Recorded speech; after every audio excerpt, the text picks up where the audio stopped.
Kita semua hobi nyalain pemerintah, pejabat korup, anggaran bocor, proyek mangkrak, dan seringnya emang pantas dikritik. Channel ini juga sering ngebahasnya, apalagi Dadan MBG. Tapi minggu ini ada satu kejadian di Denmark, di sebuah konferensi ilmiah internasional, yang memaksa gue berpikir, kenapa pemerintah kita tuh seperti ini. Dan kejadian ini memaksa gue untuk mulai berkaca. Kelompok orang Indonesia diduga nipu forum ilmuwan dunia, bukan demi nemuin obat, bukan demi sains, diduga demi jalan-jalan gratis. Dan setelah kalian dengar ceritanya, kalian bakal ngerti kenapa gue bilang pemerintah itu cerminan rakyatnya. Disclaimer dulu, penting. 1.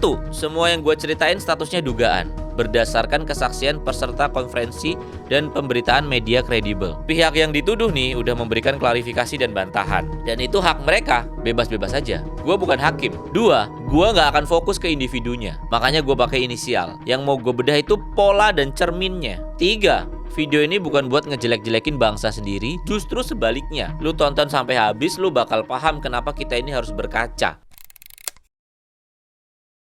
Ada satu acara di Denmark namanya ISPPD, International Symposium on Pneumococci and Pneumococcal Disease. Susah bacanya. Di Copenhagen, Denmark, tanggal 17 sampai 21 Mei 2026. Konferensi ini serius, masalah penyakit pneumonia, dihadirin ilmuwan top dunia, dan membahas isu-isu penting. Di sana ada ilmuwan Indonesia, kebetulan namanya Waode Daningrat, epidemiolog Indonesia yang lagi S3 di Oxford. Dia mulai mencium kejanggalan dari delegasi yang juga dari Indonesia. Kejanggalan pertama, satu kelompok yang dicurigai itu membawa sekitar 19 abstrak ke satu konferensi. Buat kalian yang nggak familiar, satu abstrak riset itu dikerjakannya tuh butuh berbulan-bulan bahkan bertahun-tahun. Nah, 19 abstrak dari grup kecil dalam waktu sesingkat itu hampir mustahil buat peneliti yang jujur ya. Kejanggalan kedua, ada yang diduga tampil di beberapa sesi presentasi dengan identitas berbeda. Udah kayak agen rahasia, cok. Ganti name tag, ganti penampilan, jadi peneliti lain, memperkenalkan diri dengan nama berbeda ke orang yang berbeda. Modal ganti baju dan penampilan doang. Kejanggalan ketiga, ada klaim pengambilan data primer di pegunungan Andes, Peru, dan dugaan penggunaan AI buat memalsukan data, gambar, sampai isi paper.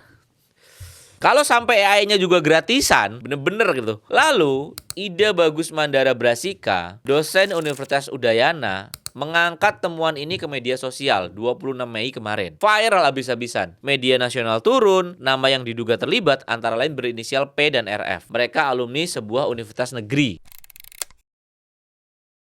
Dugaan motifnya apa? Kenapa mereka bisa seniat itu? Travel Grant, konferensi internasional sering nanggung biaya peserta terpilih.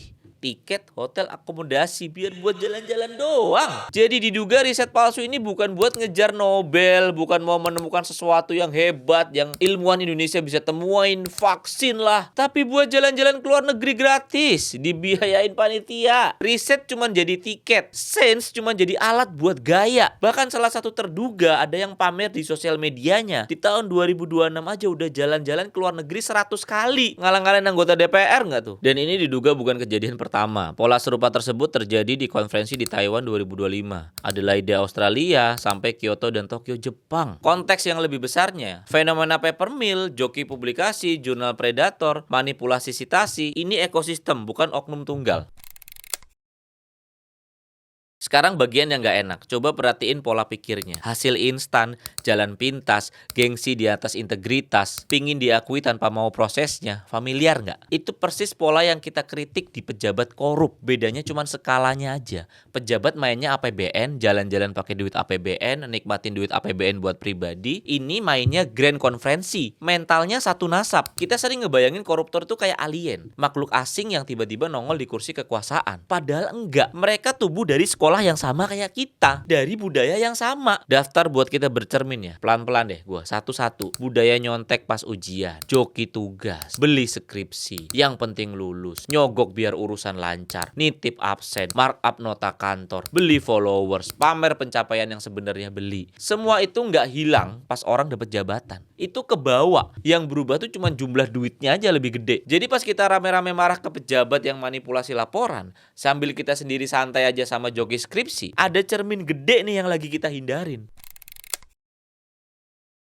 Ini bukan cuma soal malu, dampaknya konkret. Reputasi akademik Indonesia bakal terancam. Reviewer jurnal dan panitia konferensi bakal makin curiga sama submission dari Indonesia. Peneliti jujur dari Indonesia yang kena getahnya. Beasiswa dan kolaborasi juga jadi masalah nanti. Kepercayaan itu modal loh kalau beasiswa itu loh. Sekalinya rusak, semua aplikasi dari Indonesia di screeningnya lebih ketat. Satu grup tadi diduga nipu. Ribuan peneliti atau akademisi jujur ikut nanggung loh. Persis kayak koruptor yang nikmatin segelintir, yang bayar harga semua rakyat Indonesia. Analogi sederhananya deh, lu pernah nggak dicurigain di luar negeri cuman karena paspor lu warna hijau? Nah, itu rasanya jadi peneliti Indonesia yang jujur sekarang.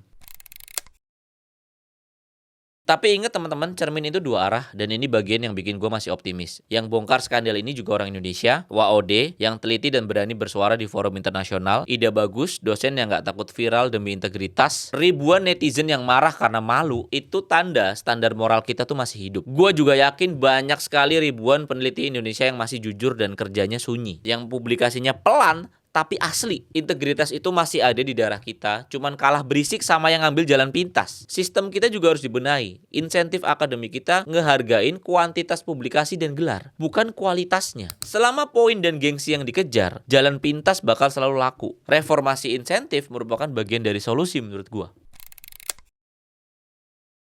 Kalau pemerintah adalah cerminan rakyat, maka benerin negara ini nggak bisa cuma nunggu ganti presiden atau neriakin pejabat di kolom komentar. Mulai dari kita yang kontrol, nggak nyontek, nggak joki, nggak beli gelar, nggak markup, jujur walaupun rugi sebentar. Ngajarin anak bahwa beneran pinter lebih penting dari kelihatan pinter. Percuma kita teriak pejabat harus bersih. Kalau diam-diam kita ngajarin anak kita, yang penting kelihatan sukses aja nak. Skandal ini memalukan, tapi mungkin ini cermin yang paling kita butuhin buat bangsa Indonesia. Yang maksa kita berhenti nunjuk ke atas, tapi kita juga refleksi sama diri kita sendiri dan kita mulai ngaca. Menurut kalian, bener nggak pemerintah itu cerminan rakyatnya? Tulis di komen, gua baca semuanya. Dan share video ini ke orang yang menurut lu perlu ikut ngaca. Jangan lupa subscribe dan aktifin lonceng biar channel gua makin berkembang. Thank you udah nonton sampai sini. Jangan lupa ngaca teman-teman.